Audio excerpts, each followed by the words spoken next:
Pero hay muchas más instrucciones y todas ellas le van a servir al sistema operativo para hacer cosas. Pero no os asustéis. Fundamentales para el funcionamiento del ordenador hay muy pocas. El resto las va a utilizar el sistema operativo para sacar mayor rendimiento al ordenador y no van a ser objeto de una introducción elemental al PC como es esta. Pero volvamos a nuestro listado de programas y ficheros que hemos conseguido con el comando dir, pues aún tenemos más información interesante que ver. Además del nombre y la extensión del fichero, el comando dir nos informa del tamaño de este en número de bytes. Ya dijimos al principio que un byte, formado por 8 bits, es el equivalente a cualquier carácter, letra, cifra o signo de puntuación que contenga dicho fichero. Seguidamente nos encontramos con dos datos más, la fecha y la hora de creación de dicho fichero. Además de los ficheros, nos vamos a encontrar también con una relación de los subdirectorios que contenga el disco. Estos se distinguen fácilmente de los ficheros, pues en vez de informarnos del número de bytes, nos encontraremos con una pequeña leyenda que nos indicará que se trata de subdirectorios. Una vez acabada la lista del contenido del disco, nos encontraremos con un pequeño resumen que nos indica el número de ficheros que contiene este directorio principal, es decir, sin contar con los ficheros de los subdirectorios y la memoria que queda aún libre en el disco medida en bytes. Si no he entendido mal, tú nos dijiste que el sistema operativo, es decir, el DOS, constaba de una serie de ficheros cuyos nombres coincidían con la serie de órdenes que hemos visto o que veremos posteriormente, como discopy, format, etc. Y yo en esta serie de ficheros no he visto nada de eso. ¿Dónde han ido para esos ficheros? Es lógico que no los veas, puesto que no están aquí, sino en un subdirectorio del disco que en este caso lo hemos llamado sistema, puesto que contiene el sistema operativo. Esto se hace por dos motivos principales. El primero por seguridad, puesto que así nadie podrá borrar uno de los ficheros del sistema operativo accidentalmente, a no ser que se introduzca directamente en este subdirectorio. Y el segundo por comodidad, pues de esta manera no se nos extraviará ninguno de los ficheros fundamentales de nuestro sistema operativo y los tendremos siempre localizados dentro de este subdirectorio, en el cual no debemos introducir nada más que los ficheros del sistema operativo. ¿Y cómo nos podemos introducir dentro de ese subdirectorio? Con otra orden del sistema operativo. La orden chdir o más fácil aún, cd. Ambas pueden usarse indistintamente y las dos son abreviatura del inglés Change Directory o cambio de directorio. La manera de cambiar de directorio con esta orden del sistema operativo es muy sencilla. Teclearemos primeramente la orden cd o chdir. A continuación, teclearemos una barra inversa, seguida por el nombre del subdirectorio. Todo ello sin introducir ningún espacio. No olvidemos validar nuestra orden con un retorno de carro. Así, ¿verdad? Efectivamente. Valídalo ahora todo con un retorno de carro. ¿Qué notas de diferente ahora, Ana? Que ahora en vez de poner únicamente la letra de la unidad de disco, una barra inversa y el cursor, como lo ponía antes, ahora veo también el nombre del subdirectorio sistema. Efectivamente. Antes, en la línea inferior de nuestra pantalla teníamos, además del cursor, el indicador del disco duro C y una barra inversa que nos indicaba que estábamos en el directorio principal, el directorio raíz, desde el que se puede acceder a todos los demás subdirectorios. Ahora, además de todos estos indicadores, nos encontramos con el nombre del subdirectorio en el que estamos. En un esquema en árbol nos encontraríamos en una de las ramas del directorio principal C. Si ahora Ana teclea la orden dir, tendremos una lista de los ficheros que se encuentran en este subdirectorio. De esta manera podremos contemplar la lista de todos los programas que antes Luis echaba de menos. Como podéis ver, en este subdirectorio hay más ficheros de los que inicialmente caben en la pantalla, por lo cual hay algunos ficheros, los del principio, que no nos ha dado tiempo a ver. Para ello, el comando dir nos facilita dos opciones. La primera de ellas es darnos una lista a lo ancho, en vez de a lo largo del subdirectorio. Para ello, teclearemos dir /w. W es la abreviatura de wide, que significa ancho en inglés. En este nuevo listado tendremos todos los nombres de los archivos a lo ancho. Por obvias razones de espacio, no tendremos toda la información adicional de antes, ni el número de bytes de cada fichero, ni la fecha y hora de su creación. Pero por lo menos los tenemos todos en una sola pantalla. Otra opción es obtener el directorio a lo largo, como la primera vez, pero pantalla a pantalla. Para ello, teclearemos dir/p, con lo que el ordenador entenderá que queremos un listado página a página. En este listado, idéntico al primero que vimos, con todos los datos de los ficheros, tendremos una línea al final de la pantalla que nos invitará a presionar una tecla cualquiera cuando queramos que el listado siga desfilando hasta que se llene otra pantalla de nuevo o hasta el final del listado. Los subdirectorios en un disco duro no solo nos van a servir para guardar en uno de ellos el sistema operativo, sino que podremos ir abriendo lo que nos hagan falta para introducir nuestros programas, nuestras aplicaciones y nuestros datos. ¿Y cómo abrimos un subdirectorio? Es muy fácil. Para ello vamos a volver primero a nuestro directorio principal o directorio raíz. Para ello, teclearemos la orden de cambio de directorio que vimos anteriormente, cd, seguida por una barra inversa, y lo validaremos con un retorno de carro. Seguidamente, utilizaremos una nueva orden de nuestro sistema operativo.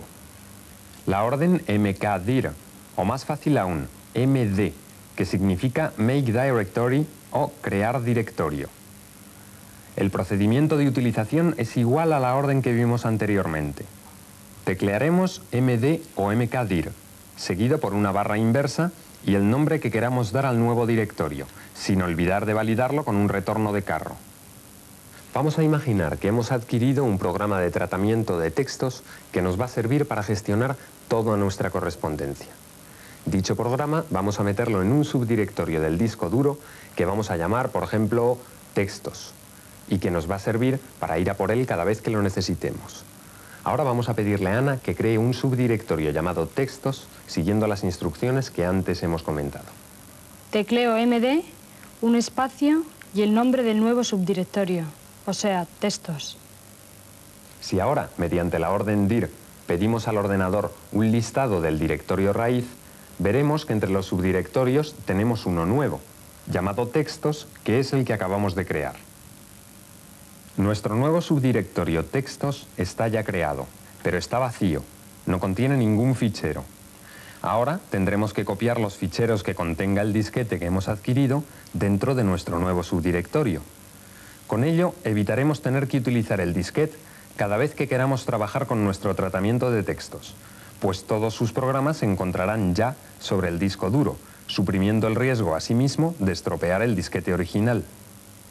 La copia de ficheros de un disco a otro nos fuerza a usar un nuevo comando esencial de nuestro sistema operativo, la orden copy. Si bien su uso no es complicado, tendremos que poner atención a lo que queremos copiar y sobre todo de dónde lo queremos copiar y a dónde lo queremos copiar. La utilización del comando copy implica, además del nombre y extensión del archivo o de los archivos que queramos copiar, la asignación de un origen y un destino que tendremos que especificar claramente al ordenador para que el DOS sepa de dónde tiene que tomar el archivo o los archivos a copiar y, sobre todo, cuál va a ser su nuevo emplazamiento, es decir, en dónde los tiene que copiar. En nuestro ejemplo, la orden completa a teclear sería la siguiente: copy, espacio, a, dos puntos, el nombre del archivo con un máximo de 8 caracteres, el nombre de la extensión con 3 caracteres, espacio, c, dos puntos, barra inversa, textos. Copy a, dos puntos, nos indicaría de dónde queremos copiar, de dónde va a tomar el ordenador él o los archivos que le mandemos copiar, en nuestro caso de la unidad A de disquete. Es importante notar que cada vez que hagamos referencia a una unidad de disco, sea disquete o disco duro, es necesario hacerla seguir de 2 puntos.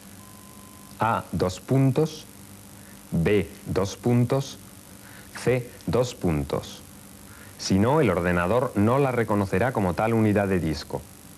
Las 8 primeras X se refieren al nombre del archivo que queramos copiar, así como las 3 últimas a la extensión de dicho archivo.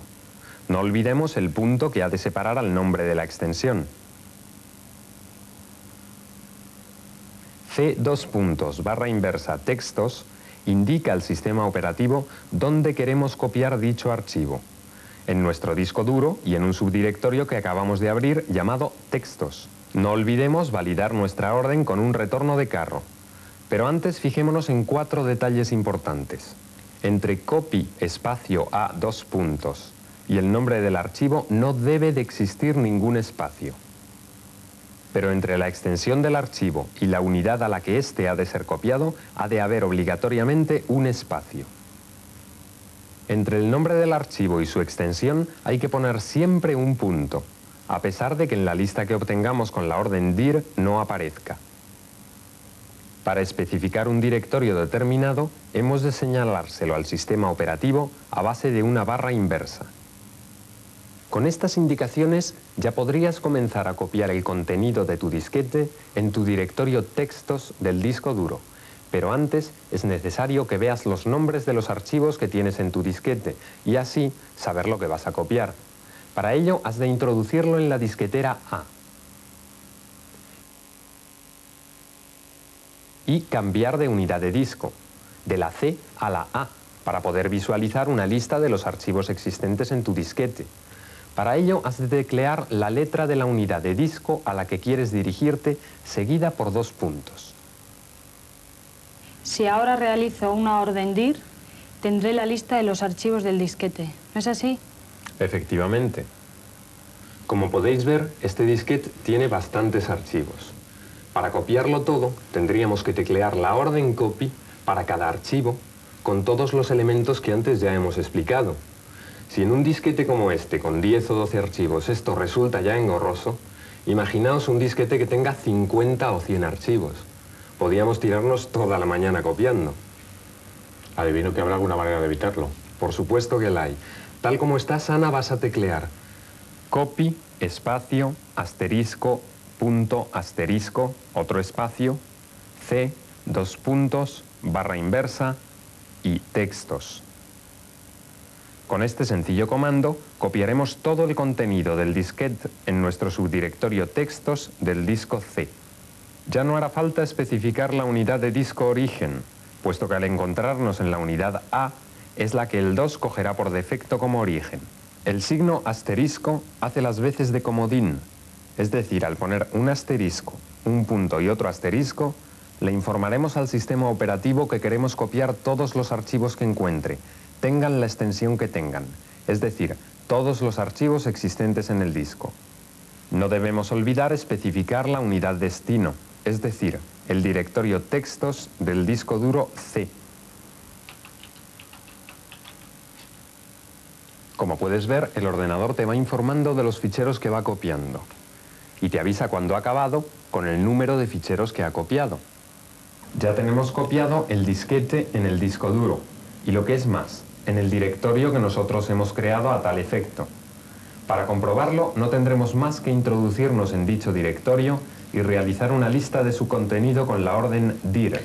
¿Y cómo lo haremos? Ahora a ver si soy capaz de hacerlo yo sola. Primeramente he de pasar del disco A al C, que es el disco duro. ¿No es así? Así es, efectivamente.